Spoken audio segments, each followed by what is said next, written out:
So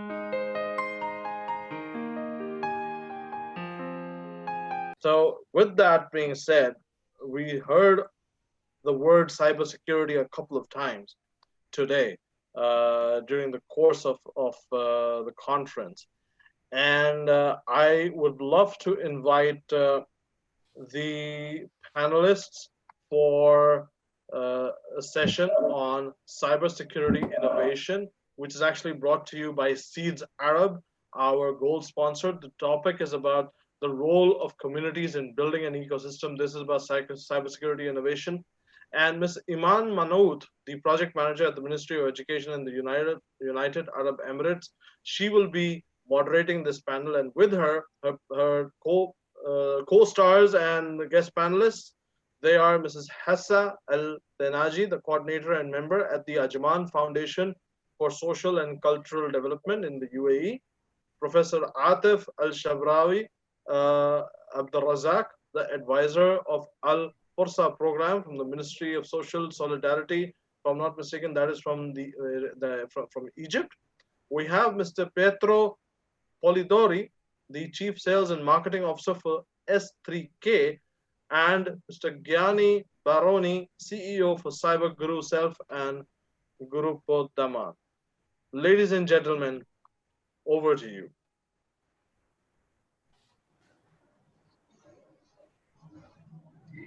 Hi, dear distinguished speakers, participants, colleagues, ladies and gentlemen. My name is Eman.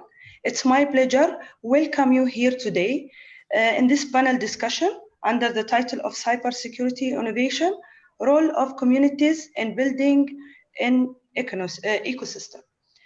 We're delighted to have you with us to participate and share your experience and valuable information. So thank you for your participation.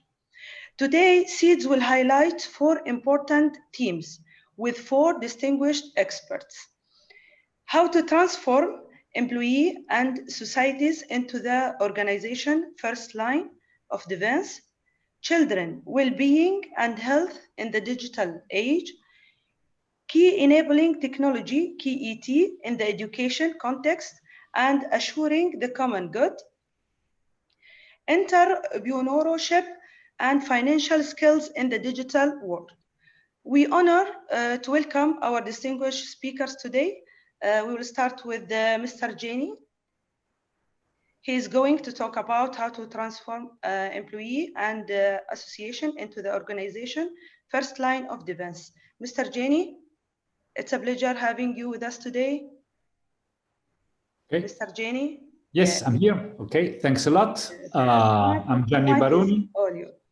Okay, I'm Gianni Baroni. I'm the CEO of Cyber Guru. Cyber Guru is a company that got founded 2 years ago and is focused on cybersecurity awareness. I will use some slides. Let me project it. Okay. Or can you see my slides? Yes. Okay. Good. So very briefly, what's the problem? The problem is that doesn't matter how much money you are spending in buying and implementing a very sophisticated cybersecurity solution if your employees are, let's say, unconsciously the ally of the hackers. Because in most of the cases, every breach has a problem that with the root case related to human errors. So in other words, the problem relies on the fact that end users are not aware of the real risks that are related to the to the cyberspace in a sense. And okay, the number of phishing emails is growing every month. We had for the first 6 months of this year more than 300% increase compared to year 2019. So at the end of the day, what is happening is that end users are under attack of the hackers, and we need to convince these users to have different behaviors when they interact with the device. And so we organize a group in order to develop an innovative way to train people. Innovative way, I mean, awareness means that we need to get the end users aware of the risk associated with the use of computer, of smartphones and tablets. And so we need to transfer this knowledge into the mind, into the brains of the end users, so that they can change their behavior and they can adopt different tactics and different attitude when they interact with the tools. So we organize a group of people, I mean, of experts in cybersecurity, in pedagogy, in psychology, in communication, and of course also in technology. And what we have done, our solution is based today on 3 different pillars. The name of the 3 pillars are Cyberguru Awareness, Cyberguru Phishing, and Cyberguru Channels. In other words, these the system Cyberguru is composed of these 3 elements.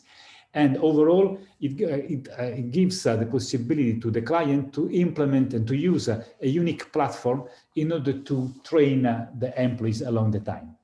Let me explain better our exclusive methodology. First of all, we need to transfer knowledge to the end user. So in other words, we have to implement a solution for cognitive training.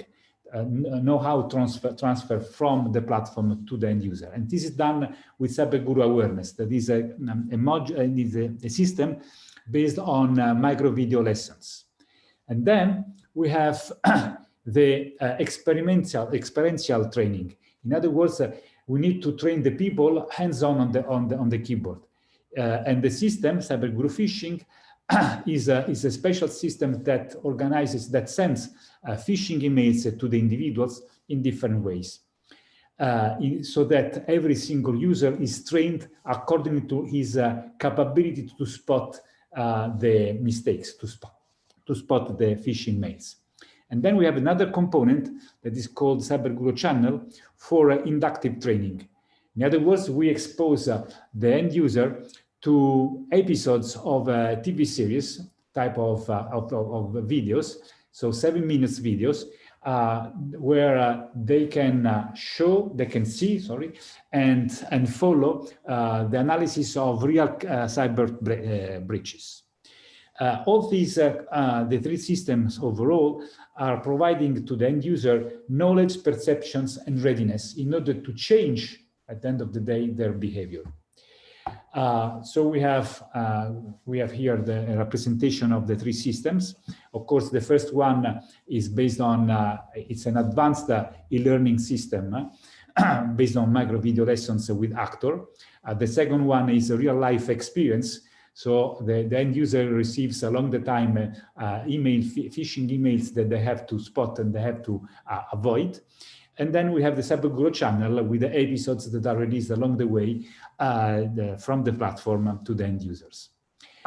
In other words, we have the Smart School, that is our first proposition to Cyberguru Awareness, where we have lessons and evaluations that are in line and along the time train the people throughout the entire plan. The plan, it's a plan based on 36 months, so it's 3 years of training. It's an holistic plan. It's based on continuous training. So every month, a few minutes, no more than 20 minutes per month, with a strong engagement on the end users, so that they are tracked and they stay on the platform. And actually, the results we got are extremely positive. As of today, we train 20 companies for a total of 40,000 employees. We provided more than 500,000 lessons, and the retention rate is always above 80%. So 80 people on 100 people that starts will finish are finishing our training. That is a very impressive ratio. These are the first 12 modules. As you can see, they are based on specific theme. Every module is composed of 3 videos and is released on a monthly basis. So every month there is a specific theme that is approached and resolved by a series of videos and tests. Phishing, passwords, social media, fake news, you can see the others. And anyhow, you will have the possibility to download the presentation so that you can have the complete list. Because after these 12 modules, so the first year, we have another 24 modules for the following second and third year. As you can see, it's an holistic approach. We cover basically all the potential threats, and we are updating on a monthly basis the content, because of course we have new attacks and new techniques that are used by the hackers. Beside the Cyber Guru awareness, we have the Cyber Guru phishing. As I said, it's a way in order to train the people hands-on. In other words, we have an intelligence, an artificial intelligence engine that trains each individual based on the specific capability to spot the lure, to spot the fake mails. So that along the time, every single user is trained according to his capabilities. And it's possible to perceive, to see how this capability is improving along the time. Because basically we have the simulation, as you can see, and then the simulation is a phishing mails that the end user will receive in case a click, and so in case of an error, he landed on a landing page that warned him regarding the fact that he did something wrong, and it was an exercise. And the results are visible to the CISO, so that he can follow how the progress of the training. And then we have the TV series. As I said, every month an episode is released in order to expose the end user to content that are related to real life cases. During the episode, either sort of journalist, cyber journalist, or a cyber detective will illustrate and will show what was the root case of the breach. I think that's all on my side for the moment, because I think I'm already running almost out of time. And so I stop here. Thank you very much, Mr. Gianni. Thank you. So let us also welcome Mr. Hessa Al Tenaji, coordinator and member of Ajman Foundation for Social and Culture Development, United Arab Emirates. She will cover the topic of children and well-being and health in the digital age. Dear Hessa, please kindly start your presentation. Hi, Eman, how are you? Yes, hi. Good evening, everybody. Today we will start off the main part in the society, the children, and how we can take care of them, and how we can use the cyber and the digital on our to save this age group from 0 to 18 by the simple things. So children well-being and health in digital age. Then I will share just. So if the family is safe, happy, and stable, the whole country is safe. Her Highness Sheikh Fatma bint Mubarak. We live in a digital age governed by the touch or fingerprint or process on mobile button, through which it's shipped to digital world in various latitudes of the earth, who no restriction governed by awareness and digital culture in the midst of the scientific residence. In addition of digital revolution that world is witnesses and diversity of areas of communication in order to achieve comprehensive development and knowledge industry for the aspect of meeting of needs of the customer, all group of society towards of changing demands nowadays. In that spirit, we are facing a great challenge where the upbringing and development of children in the digital age is amonging in a balanced manner to ensure the quality of digital life and preserve the safety of young people from the dangers of digital world, thus contributing to the amendment and reflection of digital knowledge society towards an close-knit society. Also, it helped to achieve the perfect investment of the benefits of interactive application available in the digital worlds of all education, cultural, and entertainment fields.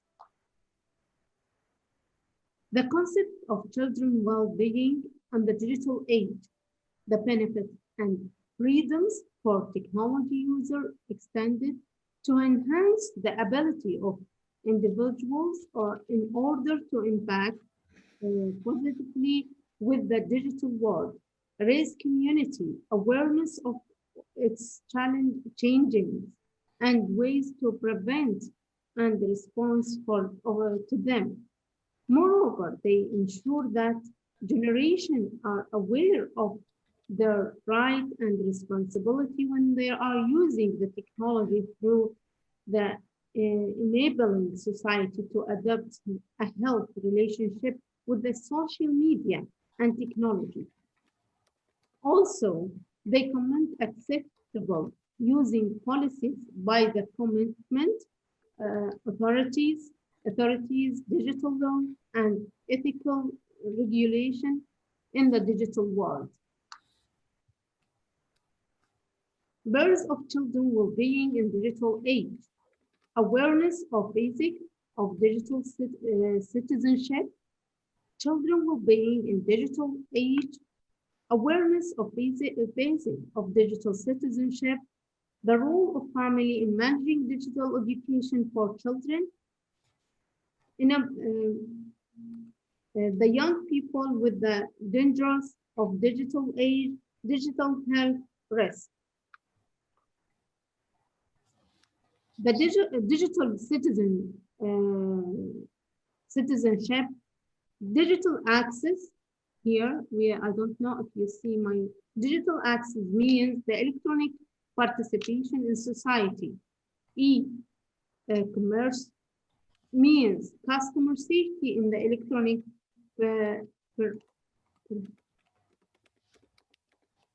purchasing and selling process.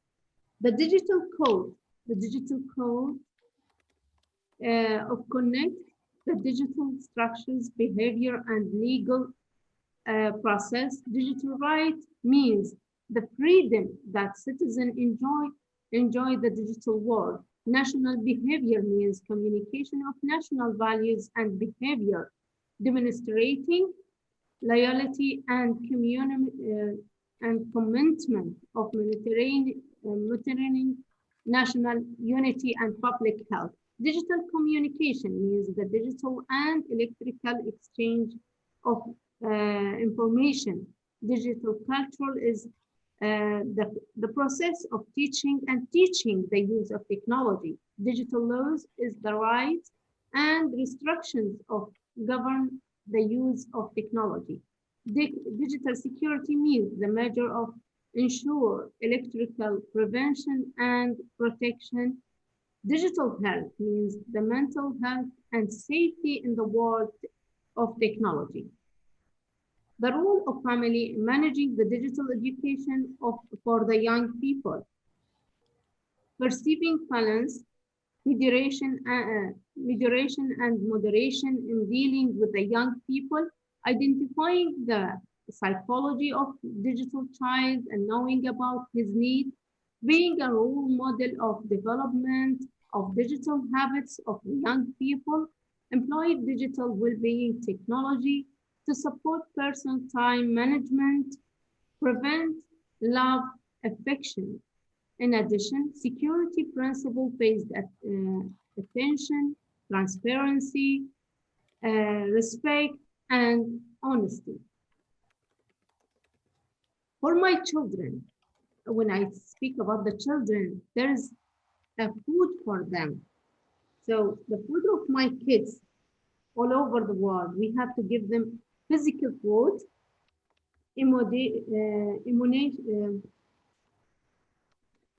emotional food, mental food, healthy food. So this is the way how we can feed our kids during the digital life. Instruction for children well-being in digital age. Help your children to select his electronic games. Watch out for your be cyber blended or cyber blanked.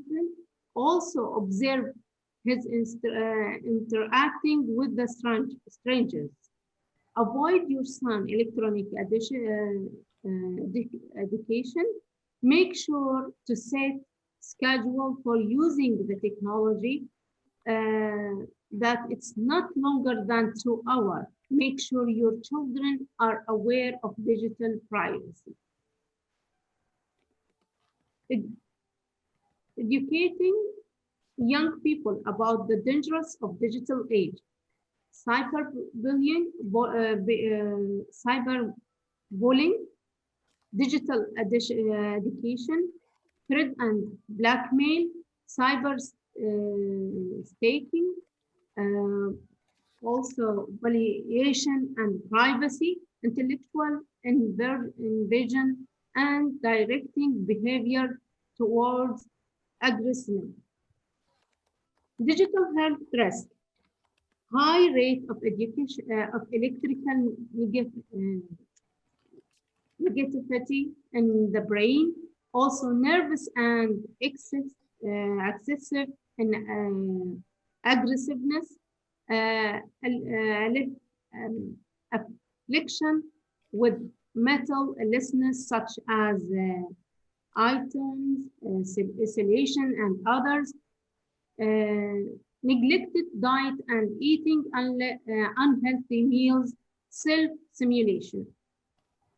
For children well-being and health in digital age, adhering to a healthy session while using computer, using technology personally and in the good place, taking breaks and doing some physical exercise while working on the computer, reducing children's time for using technology, ensuring proper lightening the computer screen and workplace reduce for the eyes strain.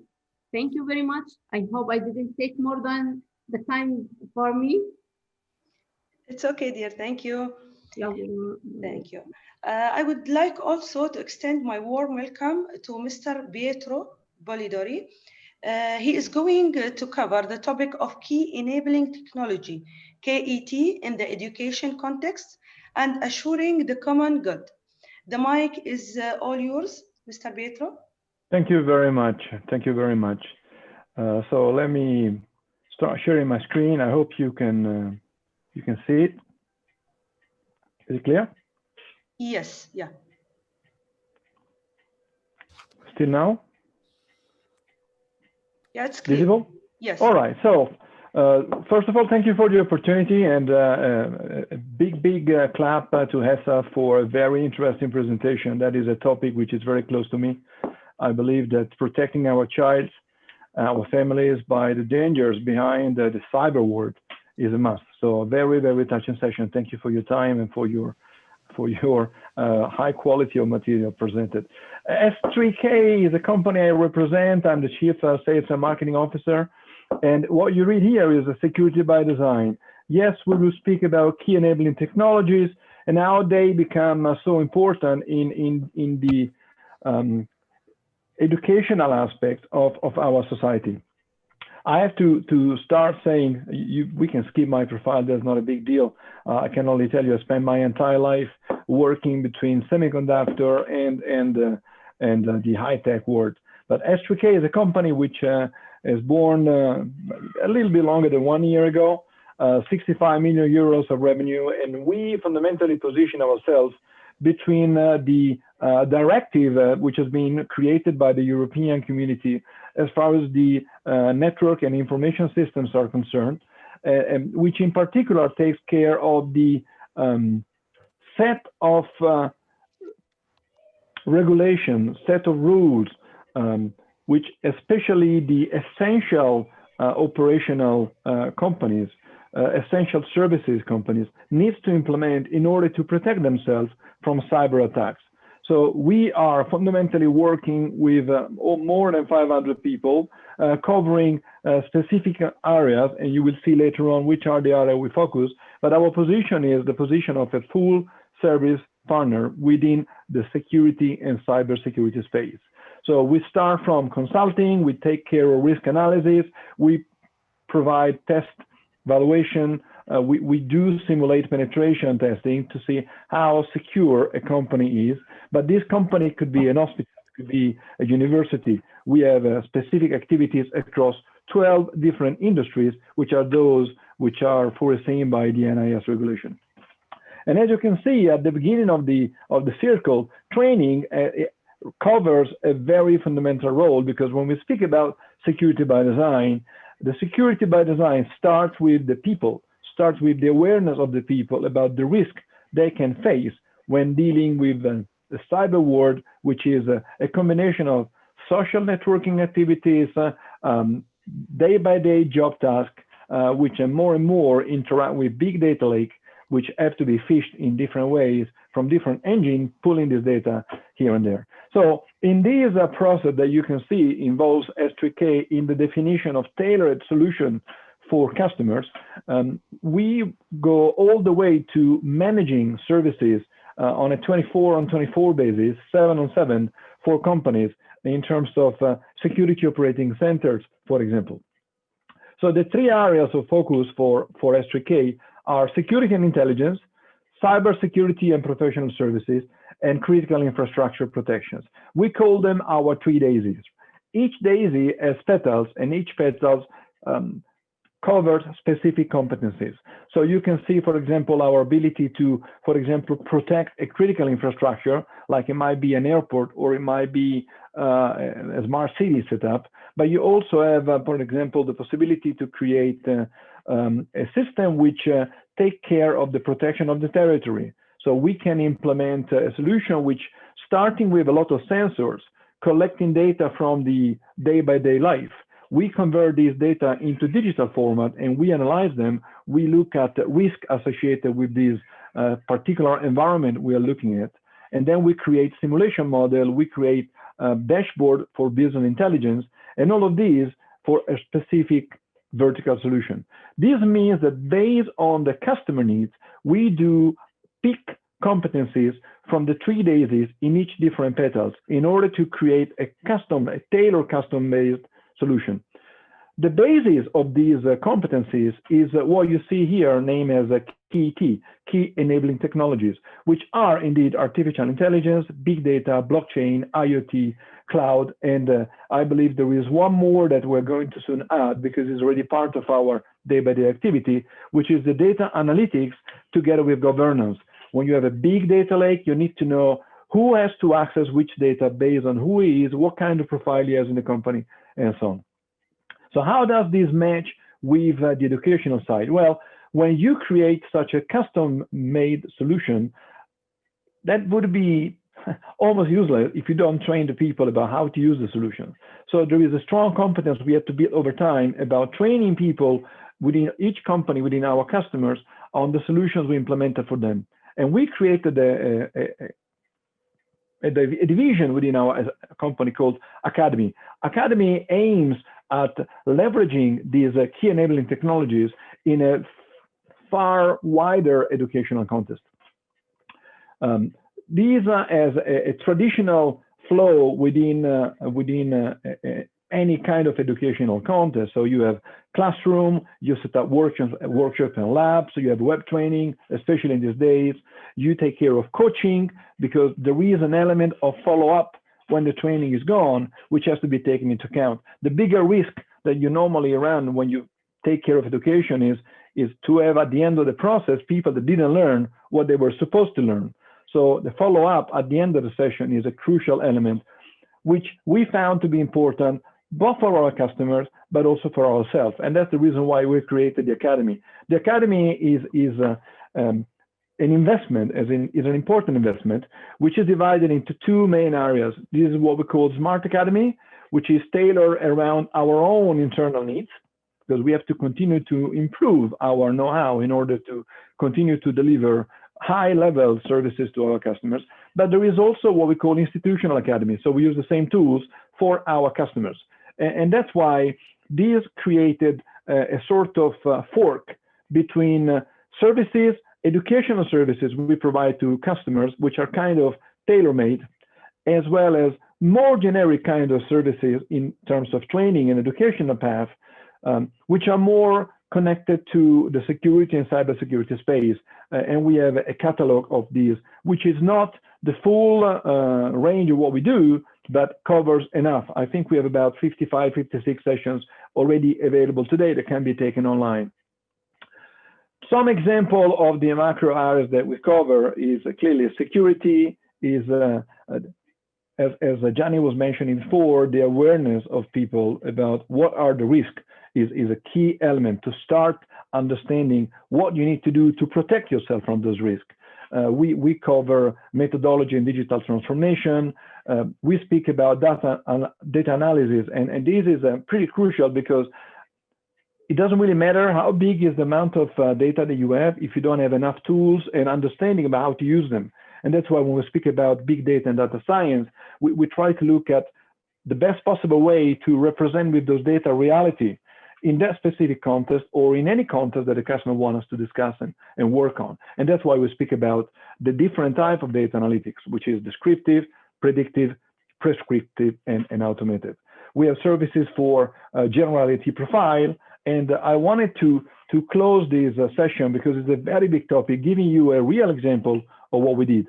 So we took a customer requirement, we designed a solution for the customers, and part of the deliverable was a specific training session, which in this case was about 124 hours training session, which cover in particular digital transformation and artificial intelligence.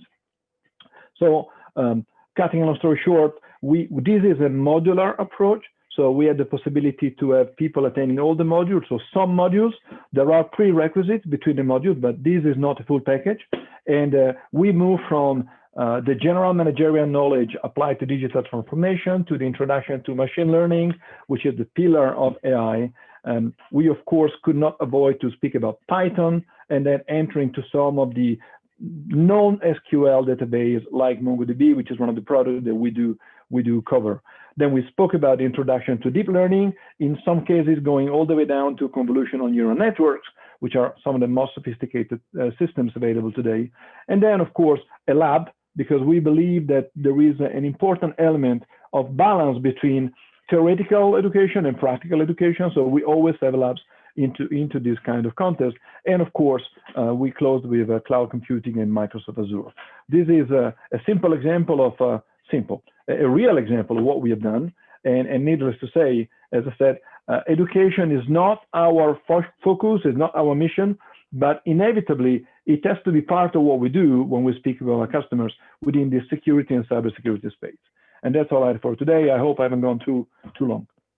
Many thanks, Mr. Pietro, for your presentation. Finally, I am happy to introduce Prof. Atef Shabrawi. He is going to present the entrepreneurship and financial skills in digital. Prof. Atef. Yes, good afternoon, everyone. I'm very happy to make part of this session. I'm very proud as well to come in this batch of very highly qualified experts.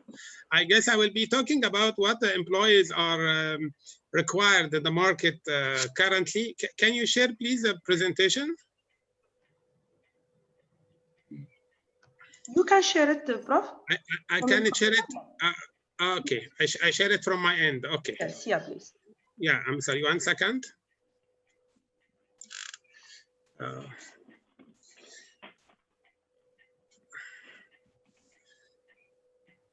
Okay, so is it clear now? Okay. Yeah, it's clear. Yeah, okay. So I'm very happy to be a part of this wonderful summit for an interesting and very important subject of crucial education technology, as I'm starting little by what the book of Linda Greiton, which mentioned 2 years back, a very nice book regarding the shift of the future of work, where we are already in the shift of future work is already there. I guess COVID-19 and working in practically almost online, and this kind of technology summit is already happening due to the question of COVID-19 being online is part of the future. So Linda mentioned that you need, in fact, serial mystery where we have to added value, and virtual world where self-making and creating of credential. I mean, I will talking quickly regarding what are the employers and what are the workplace and marketplaces requiring from the skills, which is impacting the education as well as vice versa. Education is impacting the need of let's say the world of jobs. What we need, in fact, is today, Linda mentioned brilliantly that, okay, we have to reshape our thinking of the job. And particularly the virtual world where self-making, you know, what is self-making? Self-making is the structuring of the self, the scales and quality and the way of thinking and problem solving. We will see all of this, but the question of the work is already there, that we are shifting the future when we focus on the production and quality of our experience. Here is a crucial subject. We'll stop on the question of our experience. And that question, we will see it by the nice report published in 2014 by Hessa regarding the historical shift of the education system. If you look for the left-hand figure, the small figure showing the classical way of having the education between 1950 and year 2000, we call it the age of jobs, where we have to go through the education, basic education until the college, until our ending of university degree. Then we go to the world of jobs, where we have to have a kind of job for life. So at that time, we imagine that we work for the age of 65 and we end by retirement, and we have kind of life expectancy. From the year 2000 till the year 2050, where we are now, we have a complete shift of the notion of work, the notion of jobs, and the notion of education as well. We have three major changes. First, the education system itself, that the word education, the expression of being educated, will be going for the lifelong learning. So we are, if you see the zigzag movement, where we go from the kit, from the basic education, we can have a small job, then we go back to the university to have a smaller degree, another degree, so we go to the workplace, we have another job, so that new job might require certain qualifications, so we go to get it, and back to Forsa and coming. So that kind of zigzag means that we are in life learning education scheme first. Second, we don't have what we call it before the job for life. We don't have a job for life. We have to modify, we have to improve, we have to change jobs. And the third one, which is due to the development of the life in that last century, we have longevity, where we have our expectancy in 2015, we might live for 90 years. So the life expectancy extended, and the life of work and job is also extended. And suddenly, I guess we have seen all the executive order provided by the President Trump. This year, 3 months back, for the first time in history, we find that a government is hiring people not on their degree, but on their skills. And this is a tremendous shift in the mindset of employer and the mindset of workplace and job creation, where the merit based in that kind of merit is a new merit on our competencies based. It's not a degree based. So all what I'm trying to explain today in this short presentation, that mindset shift is really a crucial, where we are going for a different world. I mean, education should be not shaking up, but kind of revolution to catch up with what's going on in the marketplace and the employer. And here I'm just mentioning what are the employer want from their employees. You know, we are educating kids, we are educating at university level and all level, and we don't know who are at the end of their education. They might go for the marketplace and they look for a job. So employers need are now the crucial. I mean, very simply, employers are looking, as you see in the middle, 80%, 85%, sorry, are focusing in attitude. So the question of developing the skills of the student, the skills of the during the education is now focusing the positive attitude towards the work and the character, the demonstration of dependability. I mean, the people are working in a certain way independent, that self-motivation. Now we are working for the people. Historically, we were repeating teamwork and the teamwork. If you look for the last point is a teamwork, team player. But the first factor which we are now trying to develop is the skills of attitude, the thinking. And this chart, very simple, showing the important factor considered when the recruiter are graduates. Here we link directly the education. We are just getting graduated from university, so the employers are looking for our employability skills. So they are looking for the team working, problem solving. We'll detail it later on, but suddenly the employer are not looking for our degree in the first degree. He's looking for our employability skills. So our capability, our competences. So the university should integrate that kind of competences. I will see it later on. The second will be our positive attitude. The third will be our relevant work experience. And the surprising reason number 4 will be our degree. So that question of degree focused education is already over. The question of having focusing in the job for life is already over. If you look deeply, what are the most required skills in the market today? In fact, what I'm trying to explain is not only the market today. We are starting the revolution about 10 years back already. It's not just a question of having digital skills, but we have what is the skills already required by employer is not only focusing in that digital skills and the futuristic way of having the work. We start by 3 things, very simple, the soft skills. So any employer now, when they are looking for a candidate to recruit him, we are thinking about its employability skills. So his communication skills, problem solving. We couldn't find any good Atef, enterprise. Sorry, Prof. Atef, you have 1 minute left, please. Okay, so I'm just mentioning the mismatch. This is a recent study of Ernst & Young showing, this is the expectation. They did ask in the States, the student, they would like to integrate in your education, the employability skills, and this is 83% are positive. This is a mismatch between what our graduated now are equipped. This is the yellow one, what the industry is looking for the skills and what already university is giving, and this is what they try to do.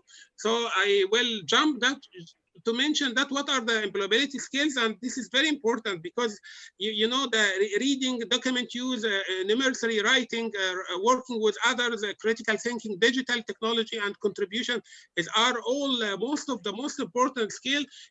Different countries like people are willing to get hired by a foreign company who are working outside of our area, like here in Malaysia or in Canada. We have now kind of employability skill. Like in Canada, we have an employability skill to be entering the work of Canada.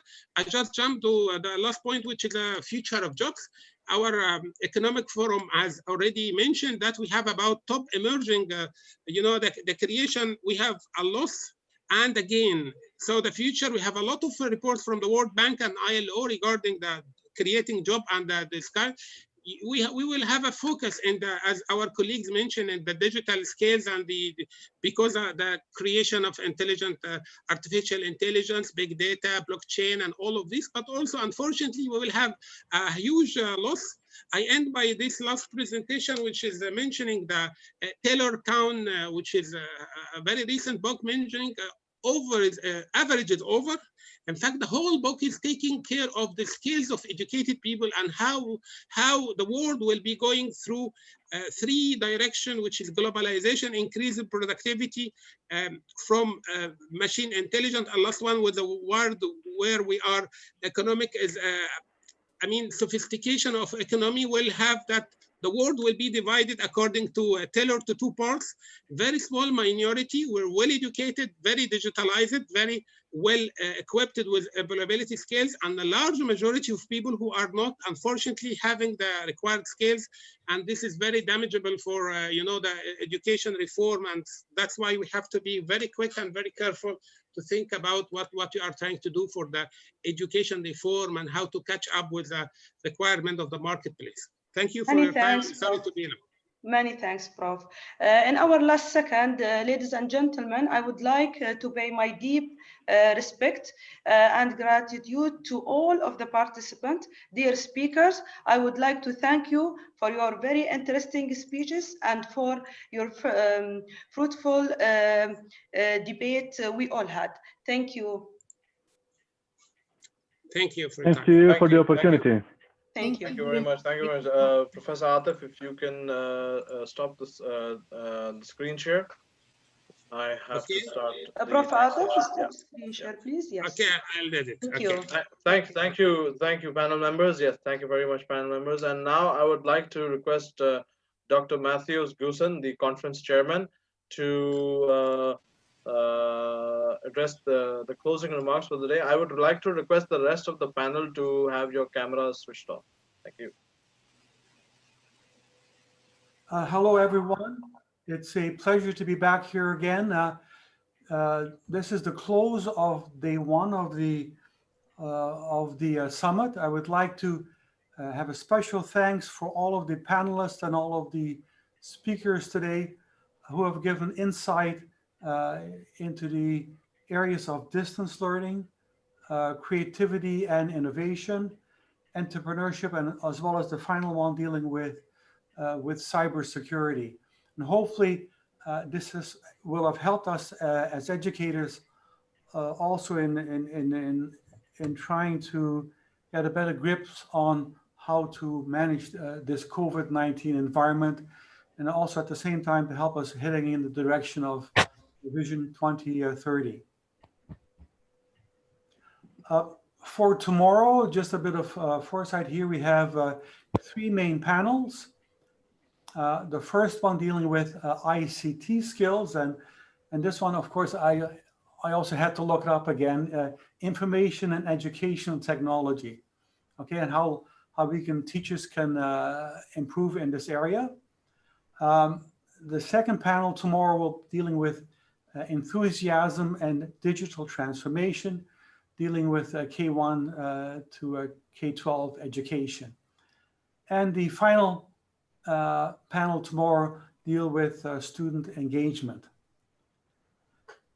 So let me again close off by saying that it's been a real pleasure to be here with you in day one, and hopefully we'll see you again tomorrow so that we can share our experiences and how to improve the whole educational environment, especially during this time of the pandemic.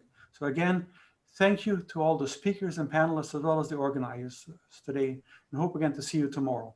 Thank you. Thank you. Thank you, Dr. Matthews. Thank you very much. And ladies and gentlemen, with that, we end today's sessions, and we will see you tomorrow. Thank you very much. Take good care of yourself. Goodbye. Thank you. Bye.